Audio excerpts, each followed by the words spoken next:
Hello बच्चों, मैं Hafeez genius classes में आप सभी का स्वागत है। हम लोग कल फ्रांसीसी क्रांति को देख रहे थे, फ्रांसीसी क्रांति को पढ़ रहे थे। तो कल हम लोग फ्रांसीसी क्रांति को पढ़े हैं, आज हम लोग वहीं से आगे की ओर चलते हैं। आज हम लोग का पार्ट 2 का क्लास है। कल हम लोग पार्ट 1 किए थे, तो आज पार्ट 2 का क्लास हम लोग का है।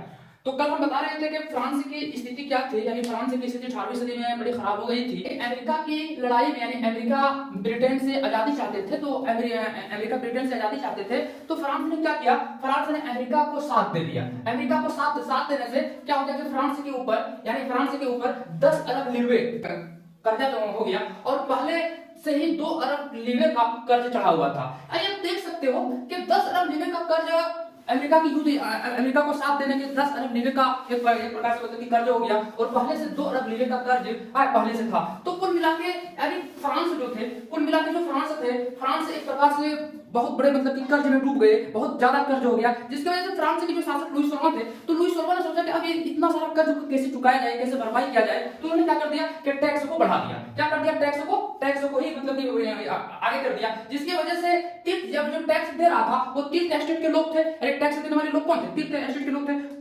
प्रथम एस्टेट और द्वितीय एस्टेट तो टैक्स देते नहीं थे, यानी टैक्स देने वाले कौन थे, तीर्थ एस्टेट के लोग थे। तो जब तीर्थ एस्टेट के लोगों पर जब टैक्स लागू कर दिया, तो तीर्थ एस्टेट के लोग काफी नाराज हो गए, यानी फ्रांस के शासक लुई 16 से काफी नाराज हो गए। जिसकी वजह से क्या हुआ कि उस वक्त फ्रांस की जनसंख्या, क्या वहां को फ्रांस की जनसंख्या उस वक्त 1715 में, कितने में, 1715 में 1715 में फ्रांस की जनसंख्या कितना था, 2.3 मिलियन। कितना था, 2.3 मिलियन। और जो 1789 में 1789 में बढ़कर यह जनसंख्या 2.8 मिलियन हो गया। हाँ, तो देख सकते हो कि 1715 में 2.3 मिलियन था, और 1789 में बढ़कर 2.8 मिलियन हो गया। हाँ, तो जब जनसंख्या जब बढ़ा तो भोजन की मांग में भी बढ़ गई, भोजन की मांग भी बढ़ गई। जब भोजन की मांग बढ़ गई तो यहाँ और एक सबसे बड़ी मुसीबत आ गई फ्रांस में। बच्चों ये चीज को समझो, यहाँ सबसे बड़ी मुसीबत और क्या आ गई कि मौसम और महामारी की वजह से, क्या मौसम और महामारी की वजह से अनाज के उत्पादन भी कम होने लगा। सबसे बड़ी प्रॉब्लम तो यही था। क्या प्रॉब्लम था कि फ्रांस की जनसंख्या में क्या प्रॉब्लम था कि 1715 में 2.3 मिलियन था, और 1789 में यही जनसंख्या बढ़ करके कितना हो गया, 2.8 मिलियन हो गया। जब जनसंख्या बढ़ेगा तो भोजन की मांग भी बढ़ेगी, लेकिन ये वो ऐसा मतलब कि एक प्रकार से ऐसा हाल हो गया कि इधर जनसंख्या भी बढ़ा, भोजन की मांग भी बढ़ गई, और तो और क्या हुआ कि मौसम और महामारी की वजह से अनाज उत्पादन में भी कमी हो रहा था। तो यही वो टाइम था, यही वो समय था कि फ्रांस में पावरोटी की कीमत, क्या फ्रांस में पावरोटी की कीमत में बढ़ोतरी हो गई। फ्रांस में पावरोटी की कीमत में क्या हो गया, बढ़ोतरी हो गया, जो कि फ्रांस का मुख्य भोजन उस वक्त मुख्य भोजन क्या था, पावरोटी था। मुख्य भोजन क्या था, पावरोटी था।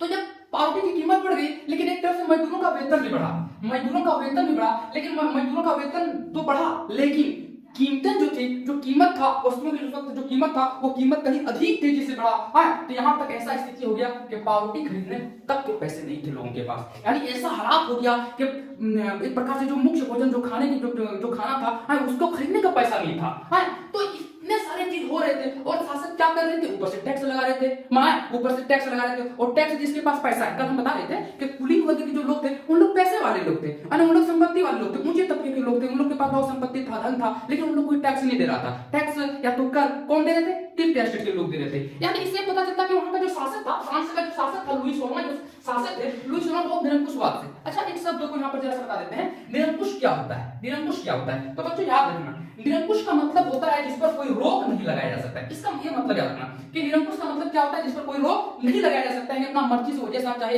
चाहे नियम बनाए, जैसा चाहे देश चलाए, जैसा चाहे टैक्स ले, जब चाहे टैक्स को बढ़ा दे। और एक होता है अंकुश, अंकुश का मतलब होता है जिस पर रोक लगाया जा सकता है। निरंकुश मतलब जिस पर रोक नहीं लगाया जा सकता है, और अंकुश का मतलब होता है जिस पर रोक लगाया जा सकता है। तो जो लुई 16 फ्रांस के शासक लुई 16 माने निरंकुशवाद थे, निरंकुश शासक थे, वो अपना मर्जी से मतलब राज्य को चला रहे थे।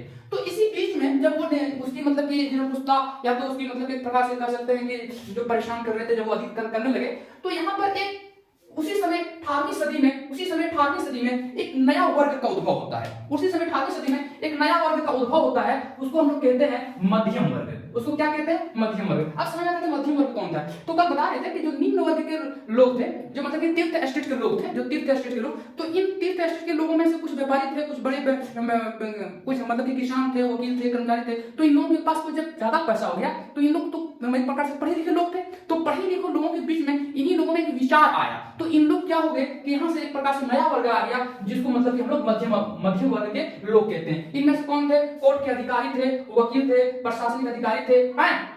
तो इन लोगों ने क्या इन लोगों का विचार किया था, इन लोगों का सोच क्या था? इन लोगों का सोच था कि टैक्स जो हम लोग दे रहे हैं, इस टैक्स में मतलब एक प्रकार से टैक्स का विरोध करना था। और जो भोजन की कमी थी, और एक प्रकार से मतलब कि भोजन की कमी और टैक्स को लेकर के मजदूरों ने एक आंदोलन किया, एक आंदोलन किया। उस आंदोलन से समाज में कोई भी बदलाव नहीं आया। तो बच्चों यहाँ तो समझने की कोशिश करना कि हम क्या समझा कि टैक्स और भोजन की कमी को लेकर के मजदूरों ने एक आंदोलन किया, समाज में एक आंदोलन किया, लेकिन समाज में उस आंदोलन से कोई भी बदलाव नहीं आया।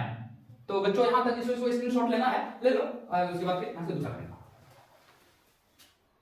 तो अब हम लोग देखते हैं कि जो ये मध्यम वर्ग के जो लोग थे, जो एक नया वर्ग का उद्भव हुआ था, एक नया वर्ग जो आया था, तो ये सामाजिक और आर्थिक ढांचे में जो बदलाव था, इसकी जिम्मेदारी किसके पास आ गया? मध्यम वर्ग के पास आ गया। क्योंकि मध्यम वर्ग के लोग पढ़े लिखे थे, तो इनमें से जो कुछ पढ़े लिखे लोग थे, तो इन लोगों का एक जिम्मेवारी आ गया कि समाज में बदलाव हो, आर्थिक ढांचे जो भी बदलाव हो, उनकी सारी जिम्मेदारी किसके पास आ गया? मध्यम वर्ग के पास आ गया। लेकिन सबसे बड़ी बात तो यहाँ थी कि उस समय के दो सबसे बड़े दार्शनिक जिन्होंने एक प्रकार से कह सकते हैं कि फ्रांस की क्रांति का जो मतलब कि पूरा मतलब कि एक प्रकार से स्वरूप को जो बताया, कहा जाता है कि उस समय के दार्शनिक जो थे जॉन लॉक और रूसो। नाम याद रखना कि बहुत इंपॉर्टेंट है कि जॉन लॉक और रूसो। इन लोगों ने क्या कर दिया कि एक ऐसे समाज की परिकल्पना की, एक ऐसे समाज का परिकल्पना कर दिया, ऐसे समाज के बारे में बताया ताकि एक ऐसा समाज हो जिसमें सभी के लिए समान कानून हो, सभी के लिए समान अवसर उपलब्ध हो। और इन लोगों ने दार्शनिकों और राजनीतिक चिंतकों के विचार जो थे वो किताबों में लिख दिए, और उन किताब क्या हुआ, किताब जब फैलने लगे, किताब जब लोग पढ़ने लगे, तो हर जगह क्या हो गया कि उन विचारों का चर्चा होने लगा।